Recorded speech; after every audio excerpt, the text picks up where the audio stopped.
ছোট্ট ভাইয়া, ভাবি, বড় ভাই তো বিয়া কইরা লইয়া আইছে। ওই যে দেখেন, পাতলা শাড়ি পইরা বইসা আছে মাইয়াটা। বারবার ঘোমটা ঠিক করার নামে কি যে করতাছে। চাচা তো বহুত রাইগা আছে। খালামণিও মানছে না? আপনি কোনোদিন চাচি আম্মারে দেখছেন বড় ভাইয়ের বিরুদ্ধে কিছু কইছে? আইজও কিছু কয় না। চাচা জানরে মানানোর চেষ্টা করতাছে। আচ্ছা ঠিক আছে, তুমি এখন যাও। কাজের মেয়েটি চলে যেতে আরিয়া আশিককে বলে, তুমি ড্রয়িং রুমে ওনাদের কাছে গিয়ে বসো না হয়, আমি ব্যাগপত্র নিয়ে রুমে যাচ্ছি। আর শোনো, ছেলের বউ মানবে কি মানবে না এটা ওনাদের ব্যাপার, তুমি কিছু বলতে চেও না। ভাইয়া এমনিতেই আমার উপর খ্যাপা। আরিয়া ব্যাগ নিয়ে রুমে চলে গেল। আশিক ড্রয়িং রুমে যেতেই মিসেস নেহা উঠে এসে ধীমি স্বরে বলেন, তোর খালুকে একটু রাজি করা না বাপ। তোর খালু মানবে না বলে দম ধরে বসে আছে, তোর ভাইও জেদ ধরে বসে আছে। আমি কি করব? ভাইয়ার বিয়ে তো তোমরা এক সময় না এক সময় দিতেই, আর তোমরা এও জানো ভাইয়ার পছন্দ করা মেয়ের সাথেই বিয়ে দিতে হতো। তাহলে এখন মানছে না কেন? মেয়েটা তোর খালুর সিলেটের অফিসের। এই জন্য মানছে না? দাঁড়াও কথা বলি। তুমি খালুকে একটু ওনার রুমে আসতে বলো। আচ্ছা। ওদিকে নাহিদ আশিককে দেখে ভেতরে ভেতরে ফুঁসছে। আশিককে এখন তার সহ্য হয় না, কিন্তু তারই বাবা মা আশিককে মাথায় তুলে রাখে। মিস্টার হাসান স্ত্রীর কথা শুনে নিজের রুমে যান। সেখানে আশিক জিজ্ঞাসা করে, খালু, ভাইয়া যখন বিয়েটা করেই ফেলেছে তাহলে? থাম তুই। জানিস তুই মেয়েটার ব্যাপারে কিছু? আমার অফিসে রিসেপশনের বসে মেয়েটা, সেটা আসলে সমস্যার কথা না। তোর কি মনে হয় অফিসের কানাঘুষা আমি কিছু জানি না? মেয়েটার সম্পর্কে ভালো কোনো কথা আমার কাছে আসে নাই। আমি মেয়েটাকে কয়েকবার সাবধান করেছিলাম, অফিস কাজের জায়গা, এখানে এসে রং তামাশা করার না। আর তোর ভাই সেই মেয়েকে বিয়ে করে নিয়েছে। কিন্তু খালু, এখন তো কিছু করার নেই, বিয়ে তো হয়ে গেছে। আর ভাইয়ার জেদও তো তুমি জানোই। এখন যদি তুমি কিছু না মানো তাহলে তো হিতে বিপরীত হবে। কিন্তু এই মেয়েকে ঘরে তুললে অশান্তি আরো বাড়বে। কিন্তু ঘরে যদি না তোলো, ভাইয়া তো এই মেয়েকে নিয়েই অন্য কোথাও যাবে। এখন যদি এই মেয়েটার ভাইয়াকে কোনো ক্ষতি করার ইচ্ছা থাকে তাহলে সে বাইরে থাকলে আরো বেশি করতে পারবে। ঘরে থাকলে কিছু তো ভয়ে থাকবে। তুই আর তোর খালা দুইজনেই নরম মনের। তোর ভাইয়ের মতো, মানে তোর ভাইয়ের কোনো ক্ষতি এই মেয়ে করবে না। তোর ভাই এই মেয়েকে বিয়ে করে এনেছে আমাদের উপর শোধ তুলতে। কি আর শোধ তুলবে? আমাকেও আরিয়াকে বাড়ি ছাড়া করবে তো। ভাইয়া যদি বলে তাহলে আমি আজই আরিয়াকে নিয়ে এখান থেকে চলে যাব। খবরদার, তোর মাকে তোর খালার কথা দিয়েছে, তোকে কখনো নিজের ছেলের থেকে নিচু নজরে দেখবে না। মিস্টার হাসান কষ্ট থেকে কথাটা বললেন। আশিক মলিন হেসে তার খালুর কাঁধে হাত রেখে বলে, মেনে নাও, যার ভাগ্যে যা আছে তাই হবে। ভাইয়া এমনিতেই তোমার উপর রাগ, এখন যদি তোমরা মেনে না নাও তাহলে সেই রাগের আগুনে আরো ঘি পড়বে। মিস্টার হাসান দীর্ঘ নিঃশ্বাস ছেড়ে হতাশ কণ্ঠে বলেন। এই ছেলে আমার নাম ডুবাবে। অতঃপর রুম থেকে বেরিয়ে ড্রয়িং রুমের দিকে যান। আশিকও পিছু যায়। তিনি ড্রয়িং রুমে গিয়ে বলেন, তোমাদের মেনে নিলাম, কিন্তু আমার কিছু শর্ত আছে। মুশফিকা আর অফিসে যাবে না। যদি মানতে পারো তবে মুশফিকাই বাড়িতে থাকবে, নয়তো না। নাহিদের জবাব দেওয়ার আগে মুশফিকায় জবাব দেয়, আমি রাজি বাবা, আপনি যে আমাকে পুত্রবধূ হিসেবে মেনে নিয়েছেন এটাই তো অনেক। মুশফিকার কণ্ঠে এত নম্রতার সাপও মিস্টার হাসানের মন গলাতে পায়নি। তিনি বলেন, নাহিদ, তুমি তোমার বউকে নিয়ে তোমার ঘরে যাও, অনেক রাত হয়েছে। নাহিদ কিছু না বলে মুশফিকার হাত ধরে নিজের রুমের দিকে চলে যায়। দেখতে দেখতে 2টো দিন পেরিয়ে গেল। আরিয়া ক্লাস শেষে বাড়ি ফিরেছে সবে। আশিক গিয়েছে টিউশনিতে। আরিয়া পানি খেয়ে ফ্রেশ হতে যাবে, তখনই দরজায় টোকা পড়ে। আরিয়া বর্ষা থেকে বলে, আমি ফ্রেশ হয়ে আসছি, পরে খাবো। তারপর আর টোকা পড়ে না। আরিয়া ফ্রেশ হয়ে রুম থেকে বেরোয়। এখন বিকেল 5টা বাজতে চলো। ডাইনিং টেবিলের কাছে গিয়ে দেখে আরিয়ার পছন্দের খাবারে টেবিল ভরপুর। আরিয়া খানিক অবাক হয়, ভাবতে থাকে সে তো মিসেস নেহাকে তার পছন্দের আইটেমের কথা বলেনি। আরিয়ার ভাবনার মাঝে মুশফিকা হাতে কাবাবের প্লেট নিয়ে হাজির। অতঃপর বলেন, বসো বসো, কত লেট করে এলে, ওভেনে সামান্য গরম করেছি। আরিয়া অবাক হয়ে মুশফিকার দিকে চেয়ে রয়। আরিয়াকে চেয়ে থাকতে দেখে মুশফিকা আরিয়ার হাত ধুয়ে চেয়ারে বসায়। তারপর প্লেটে গরম গরম খিচুড়ি বাড়তে বাড়তে বলে, দুপুরে কি কিছু খেয়েছিলে? দেখে তো মনে হচ্ছে না খেয়েছো। এগুলো আন্টি রান্না করেছেন? না, আমি রান্না করলাম। মা তো বাতের ব্যথার জন্য এত কিছু করতে পারবে না। বুয়ার হাতের রান্নাই সবাই খায়, তাই ভাবলাম আজ আমি রান্না করি। নাও, শুরু করো। আরিয়ার ভিমড়ি খাওয়ার অবস্থা। তার বিশ্বাস হচ্ছে না যে মুশফিকা তার পছন্দের সব খাবার রান্না করেছে। আরিয়া কিছুটা কৌতূহলী হয়ে শুধালো, এগুলো কেন রান্না করলে? তোমার পছন্দের খাবার তো, খেয়ে দেখো, তোমার ভালো লাগবে। তুমি কি করে জানলে এগুলো আমার পছন্দের খাবার? এবার মুশফিকা চমকে যায়। থতমত খেয়ে কিছু বলতে নিয়েও সুর বদলে বলে, তোমার আন্টি বলেছেন। আমিও বা কিভাবে জানবো যদি মা না বলেন আমাকে এগুলো? তুমি কথা বলো না তো, খাও। আরিয়া বুঝতে পারল যে মুশফিকা মিথ্যা কথা বলছে, কিন্তু সে আর কথা বাড়াতে চাইল না। তার সত্যি অনেক ক্ষুধা লেগেছে। খাওয়া দাওয়া শেষে মুশফিকাকে ধন্যবাদ জানিয়ে আরিয়া নিজের রুমে রেস্ট নিতে চলে গেল। আরিয়া যেতেই মুশফিকা নিজের ঘরে গিয়ে নাহিদকে কল করলো। নাহিদ কল রিসিভ করে প্রথমে জিজ্ঞাসা করে, আরিয়া খেয়েছে? হ্যাঁ, খুব মজা করে খেয়েছে। গুড। আর ওর সাথেও আরো বেশি করে মিশবে, ঠিক আছে? ওর সাথে ফ্রেন্ডশিপ করবে। ঠিক আছে। আর শোনো, আরিয়া কিন্তু প্রচুর প্রশ্ন করে, তাই কোনো না কোনোভাবে ম্যানেজ করে নেবে সবকিছু, ঠিক আছে? তাছাড়া তুমি ইন্টেলিজেন্ট, তাই তো আমি তোমাকে বিয়ে করে এনেছি। ওকে, তুমি নিশ্চিন্তে থাকো। আর আমার অ্যাকাউন্টে। নাহিদ মৃদু ধমক দিয়ে মুশফিকাকে থামিয়ে দেয়। অতঃপর বলে, সেটা তোমাকে জিজ্ঞেস করতে হবে না, সময় মতো সব পেয়ে যাবে। ওকে। মুশফিকা কল কেটে এবার তার শাশুড়ির ঘরে যায়। এদিকে পরের দিন সকালে শ্রাবণকে সারপ্রাইজ করে দিয়ে ওর ভিসা হয়ে যাওয়ার খবর জানায় ইরাদের বন্ধু। শ্রাবণ যদিও মাঝে বলেছিল ভিসা লাগবে না, কিন্তু ইরাদি তার বন্ধুকে বলেছিল যাতে শ্রাবণের কথা না শুনে, কারণ শ্রাবণের হুটহাট পরিকল্পনা বদল হয়। মন ভালো থাকলে এক, মন খারাপ থাকলে এক। ভিসা পেয়ে শ্রাবণ সবার আগে ইরাদকে কল করে। ইরাদ রিসিভ করেই বলে, ধন্যবাদ দিতে হবে না, আমি জানি আমি তোর অনেক বড় উপকার করেছি। এই যে তোর মন বুঝে ভিসার কাজ চালিয়ে যেতে বলেছি। তুই আর আদিব এই দুইজন যে আমার লাইফে কি সেটা আমি বলে বোঝাতে পারবো না। হইছে, এবার থাম, প্যাকিং শুরু কর। পরশু ফ্লাইট, আরশির বার্থডের আগের দিন। তোকে সামনে পেলে। শ্রী শ্রাবণ, তুই এখন বিবাহিত, আমারও গার্লফ্রেন্ড আছে, এসব নষ্ট কথাবার্তা বলবি না। আমি ট্রিট দিতাম, বলতাম। যাই হোক, থ্যাঙ্কস দোস্ত, আমি তো মানাই করে দিয়েছিলাম। তুই যদি না বলতি তবে। ওকে ওকে, এত মাখন লাগাতে হবে না। আমার মেয়ের সাথে তোর ছেলের বিয়ে দিবি, এটা যেন মনে থাকে। শ্রাবণ হেসে হেসে সম্মতি দিয়ে ফোন রাখে। এবার আরশিকে কল লাগায়। আরশি ঘুমাচ্ছে। ইতালিতে এখন সূর্য ওঠেনি, ফজরের ওয়াক্ত হয়েছে সবে। শ্রাবণের কথাই আরশি ফোনের ইন্টারনেট কানেকশন বন্ধ করে না। যদিও শ্রাবণ তাকে বলেছে অসময়ে কল করবে না, তাও এই ছেলের কখন মুড সুইং হয় বলা যায় না। গভীর ঘুমে আচ্ছন্ন আরশি। হঠাৎ ফোনের রিংটনে ধরফড়িয়ে ওঠে। বুকে হাত দিয়ে কয়েকবার শ্বাস প্রশ্বাস ছেড়ে ফোন উঠিয়ে দেখে শ্রাবণ কল করেছে। আরশি সময় দেখে হতাশ হয়ে বিড়বিড় করে বলে, আমার ঘুমের সাথে এর সত্যি সত্যি শত্রুতা আছে। এটা আমার ঘুমও বুঝে গেছে। ঘুমের মাঝে ফোন বাজলেই হৃৎপিণ্ডটা যেন বের হয়ে আসার অবস্থা হয়। ফোন বাজতে বাজতে কেটে যায়। 10 সেকেন্ড পর আবার কল আসে। আরশি রিসিভ করে। Hello, good morning. তুমি এখনো ঘুমাচ্ছিলে? নামাজ পড়েছো? মাত্র ফজরের ওয়াক্ত হয়েছে। আমার অ্যালার্ম আরো 17 মিনিট পর। তুমি তো তাহলে ঘুমিয়েছিলে। হুম, সরি, যেহেতু উঠেই গেছো, নামাজ পড়ে নাও, তারপরে কথা বলবো। ওকে। আরশি ফোন কেটে অজু করতে যায়। নামাজ পড়ে আরশি ফোন নিয়ে কিচেনে যায়, চা বানাবে। মোনালিসা এখনো ঘুমোচ্ছে। পাশের রুমে সোয়া ও মোনাও ঘুমাচ্ছে। আরশি তাই রান্নাঘরে কাজ করতে করতে শ্রাবণের সাথে কথা বলছে। চা বানিয়ে কিছু ভেজিটেবলও কেটে রাখছে। শ্রাবণ কথার ফাঁকে আরশির প্রতিক্রিয়া জানতে জিজ্ঞাসা করছে, তুমি তো 1 বছর যাবত ইতালিতে আছো, তোমার গত বছরের জন্মদিনটাও ইতালিতে কেটেছে। কেমন এনজয় করছিলে? আমরা ভ্যানিসে ঘুরতে গিয়েছিলাম।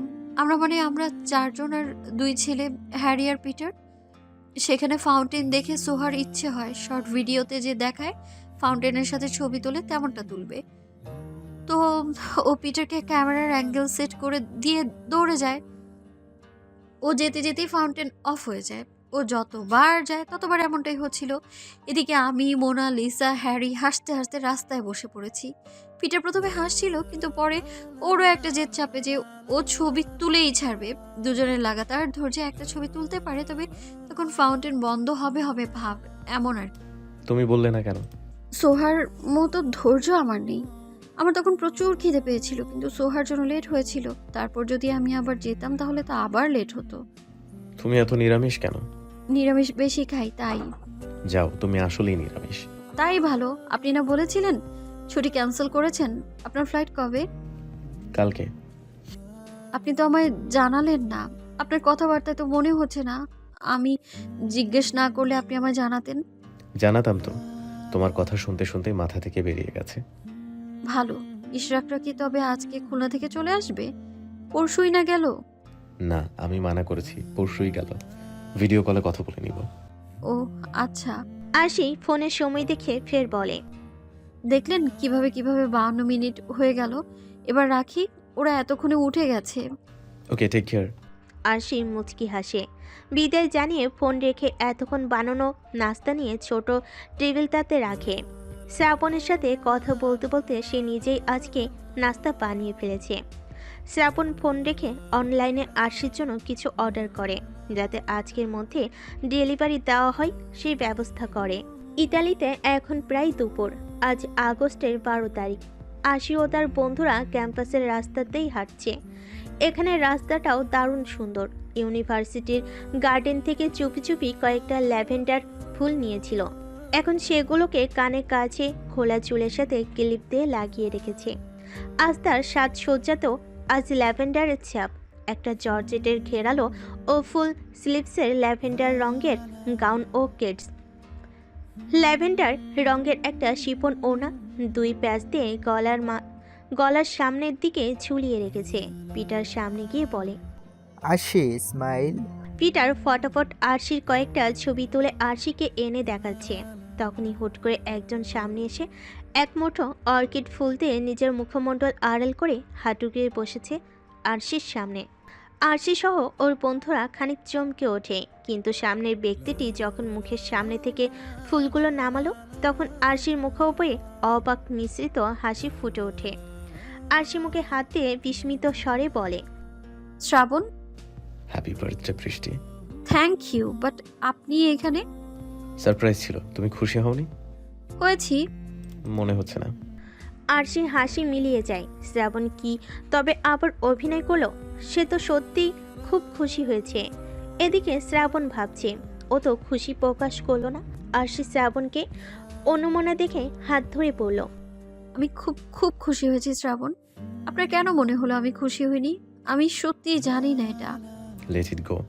তোমার ফ্রেন্ডের সাথে ইন্ট্রোডিউস করাবে না? অফকোর্স। অতঃপর আরশি সবার সাথে শ্রাবণের পরিচয় করায়। আরশি বলে, আজকে আর আমি ক্লাস করছি না। সোহা ক্লাস চুপি চুপি রেকর্ড করে নিস তো, যদিও লিসা আছে তাও। ক্লাস করতে পারো? না, চলুন তো। এই বলে আরশি শ্রাবণকে নিয়ে কাছেরই একটা রেস্টুরেন্টে গেল। নিরিবিলি দেখে একটা টেবিলে বসলো। সিমসাম বেশ সুন্দর। আরশি খাবার অর্ডার করে শ্রাবণের হাত ধরে শোধায়, আপনি আবার মন খারাপ করে আছেন? কিন্তু কেন? তাছাড়া আপনারই বা কেন মনে হলো আমি খুশি হইনি? তুমি এখনো আমাকে ভালোবাসতে পারোনি? আরশি শ্রাবণের হাত ছেড়ে টেবিলে মাথা ঠেকিয়ে কিছুক্ষণ চুপ করে থাকে। শ্রাবণ মনে মনে ছটফট করছে আরশির বলার। মিনিট দুয়েক পর আরশি মাথা উঠিয়ে বলে, আমি জানি না আপনার কাছে ভালোবাসার অর্থ কি।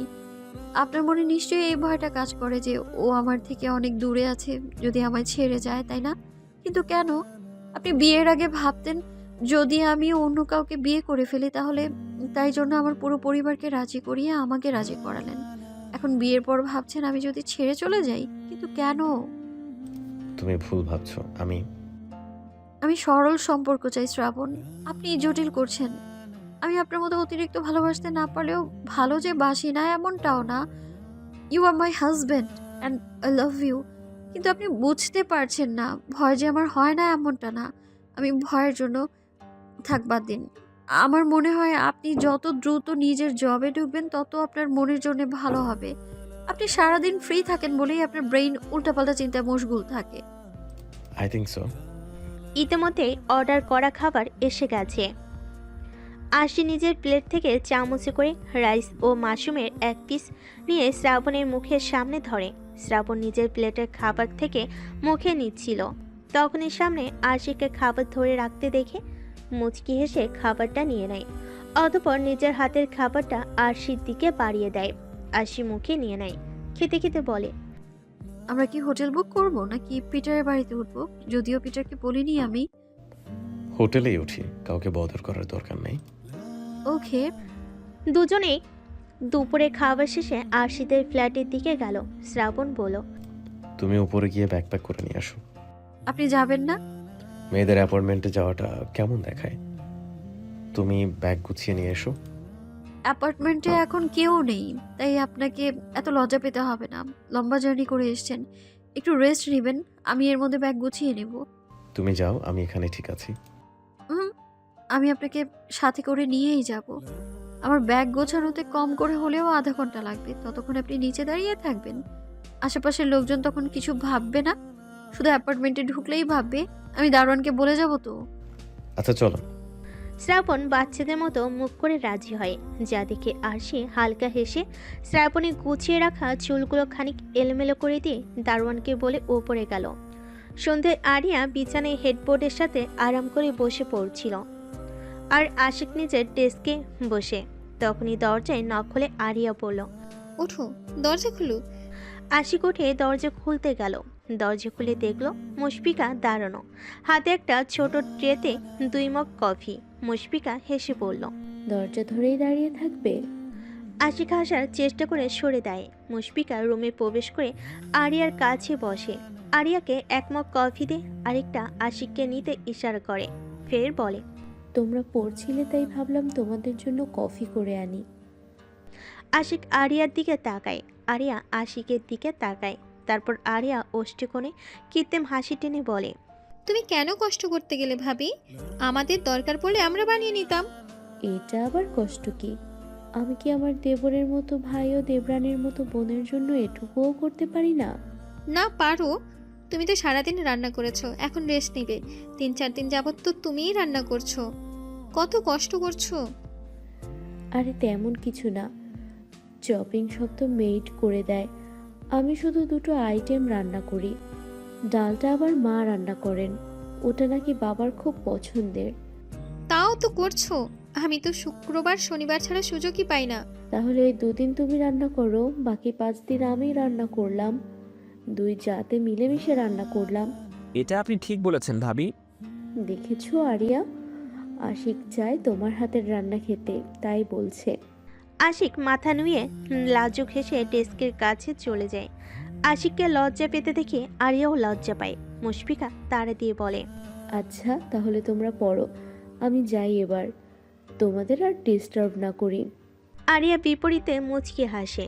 মুশফিকাও চলে যায়। আরিয়া দরজা লাগিয়ে এসে আশিকের ডেস্কের কাছে গিয়ে বলে, আমার না ভাবির মতিগতি কিছুই বুঝে আসছে না। উনি আমাদের সাথে যেরকম বিহেভ করছে, উনি কি আসলেই তেমনটা? আমার মাথায় কিছুই ঢুকছে না। তুমি এত নেগেটিভ ভাবছো কেন? ভাবি আমাদের সবাইকে আপন করে নিতে চাচ্ছে। আরে মাথা মোটা। আরিয়া কথাটা বলা মাত্রই আশিক সরু দৃষ্টিতে চাইলে আরিয়া এক কানে হাত দিয়ে বলে, সরি, তোমার ভাইয়া যে হুট করে বিয়েটা করেছে, নিশ্চয়ই কোনো কারণ আছে। আবার তোমার ভাবি যে এত ভালো মানুষই দেখাচ্ছে, এরও কোনো কারণ আছে। নিউটনের 3য় সূত্র অনুসারে প্রত্যেক ক্রিয়ারই একটা বিপরীত প্রতিক্রিয়া আছে, এর পেছনে কিছু তো আছেই। দয়া করে তুমি এসব চিন্তা ভাবনা বাদ দিয়ে পড়ো। তোমার না পরীক্ষা? পাত্তা দিচ্ছ না তো? না দিচ্ছি না, যাও পড়তে বসো। আরিয়া গাল ফুলিয়ে নিজের জায়গায় এসে বসে। থেমে থেমে কফির মগে চুমুক দিচ্ছে আর চিন্তা করছে।